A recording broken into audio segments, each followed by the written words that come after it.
I want to explain something that is very, very important and also very profound. A very strong, undeniable truth.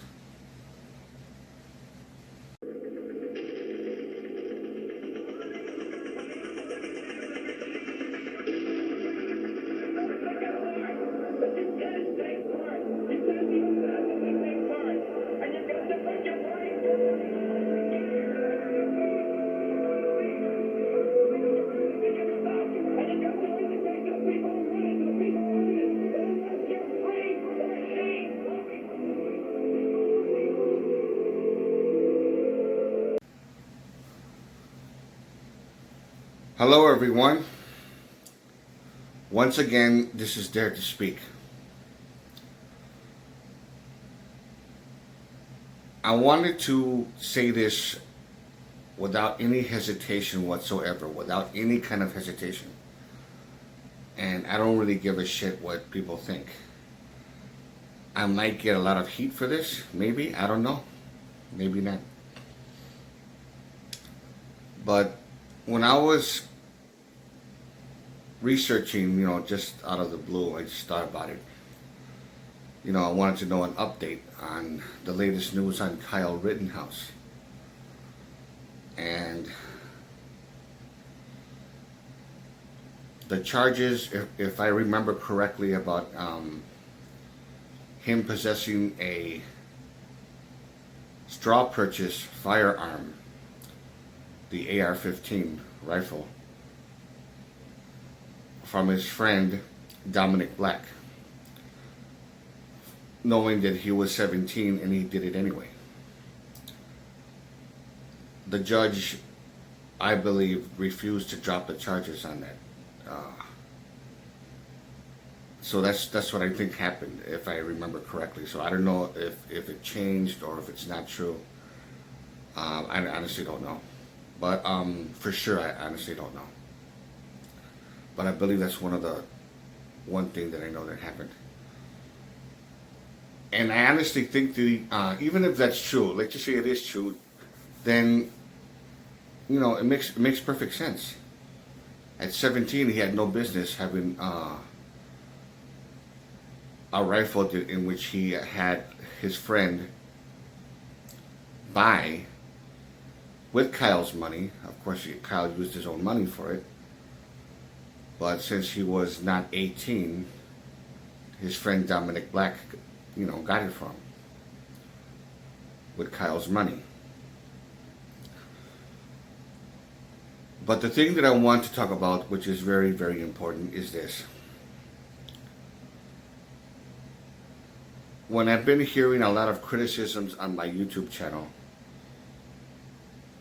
on the two victims that were shot and killed, Joseph Rosenbaum and Anthony Huber. And, when a lot of people are saying, good riddance and, whatever, he just killed a pedophile, he just killed a wife beater or a violent criminal, and calling people commies, he's a commie killer, good for him. Should make him look like to be a hero, when Kyle Rittenhouse is far from it. Kyle is actually far from a hero. But to be fair, to be honestly fair, it depends on the person's point of view. Now, the thing is, when people were saying, because I heard this more than once, and even in one of my videos, in one lady who I don't have the footage to show you, but it's in one of my videos. She was wearing a Trump hat, and where it says "Make America Great Again" or whatever. She was drunk and she was talking shit, and she was just saying that she was saying, "You guys got what you deserved." She was acting all cocky and arrogant. I'm sorry you got shot. I'm sorry they died, but And then she started flipping him off with the finger and stuff like that. But you guys got what you deserved. It's like saying you got what you deserve for being stupid. Now that part, she was being honest. You got what you deserved because you were trying to attack somebody. That kind of thing. But I hate it when people say, "I'm sorry they died," because they're not being honest. What they're really saying, but they don't want to say, they refuse to say, is, "I'm glad they died." When someone says, "I'm sorry he died," "I'm sorry she died," or whoever this person is, in any type of situation, not just this one. When, for example, like if, let's just say that a woman killed somebody in self-defense, it's only right to say or to feel bad about taking someone's life.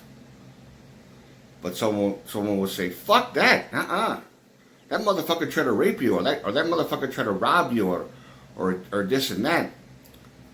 You had no choice but to kill the motherfucker." Okay, that's understandable, yeah. But to say he deserved to die, good riddance to him, that's taking it too far. That's taking it way too far. You're automatically judging.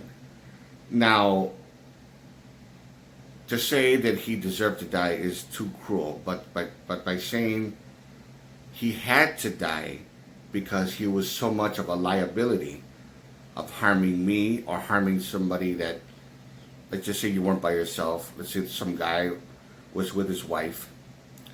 Not only was his life in danger, but his spouse was in danger too.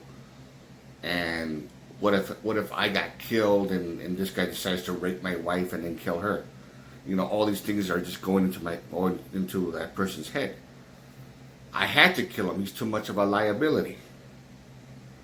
That is humble.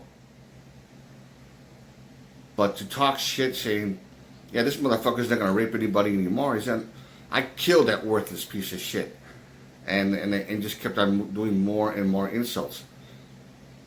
In a sense, if the guy is a serious punk and he has a rap sheet, like crazy, then I could understand that.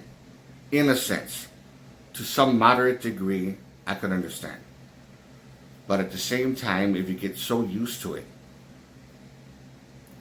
and you start acting like some kind of vigilante supporter, affiliate, or whatever like that, saying, "I like to kill scumbags," or "I like it when this type of person kills scumbags," and they think of Clint Eastwood or Charles Bronson, those type of heroes in these Death Wish movies and Dirty Harry movies, and they kill scumbags, they kill scum, and then they show a scenario of thugs trying to say rob somebody or rape a woman, and Charles Bronson comes out with his gun and shoots them, or in a Clint Eastwood movie, a Dirty Harry movie, pulls out the 44 Magnum and shoots big holes in them and stuff like that. Yeah, it gets a person a strong sense of justice. It does. But it also creates arrogance. And arrogance in which it could be very damaging, very, I wouldn't say damaging, but very, or maybe I do. I would say that.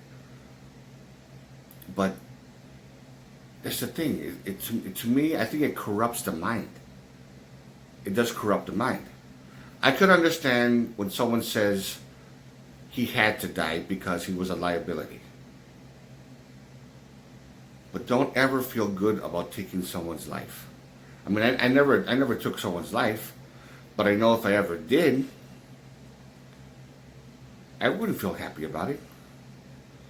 I would never say he deserved to die, because that's just your emotions, your negative emotions of hate, saying that that's the kind of thing at the heat of the moment.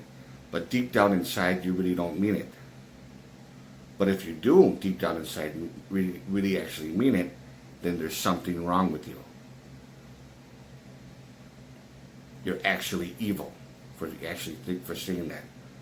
So by saying that he had to die, or even if it's a woman, they just see some crazy woman try to stab you with a knife, and you pulled out a gun and you shot her. You had to. You know, that crazy woman was about to stab you. I could understand that. But remember, you have to remember the ethics of taking someone's life. I had to kill her because she tried to kill me. I'm sorry she's dead. It would be better if I shot her and wounded her so she could go to prison and not feel sorry for her in that sense because she's in prison. That's 10 times or even 100 times better. But, you know, in scenarios like that, it doesn't usually happen. When someone has a gun and they're registered to have one, someone tries to harm them with a knife or whatever, they pull it out, they warn them, or they don't even warn them, they just shoot right away, and they kill them instantly. That's understandable. I have nothing against that. But when they shoot them and wound them, and they're already down on the ground, and you go up to them and continue to shoot a couple of more times just to get vindictive because this piece of shit tried to fucking kill me, fuck you, pow, pow. And he's already shot and wounded, he can't get up. And then they use the excuse you use the actual excuse of saying, what, he might try to get up again and try to hurt me. Bullshit. You wanted to kill him. You wanted to take his life. It was better to make sure that he stays on the ground. If he tries to get up, then I can understand that. You have to shoot him again. But not everybody does that. Some people get so caught up in the moment, the heat of the moment, of just pure hate, and they shoot a couple of more rounds just to be vindictive or spiteful, whatever the case may be. So what I'm trying to say is this: they're not telling the truth when they say, I'm sorry he's dead because, and then whatever. I'm sorry he's dead, but he shouldn't have attacked me, or he shouldn't have done this, or he shouldn't have done that. Have the fucking balls to say, I'm glad he's dead, because it actually shows the type of person you are. An asshole without a soul. Plain and simple.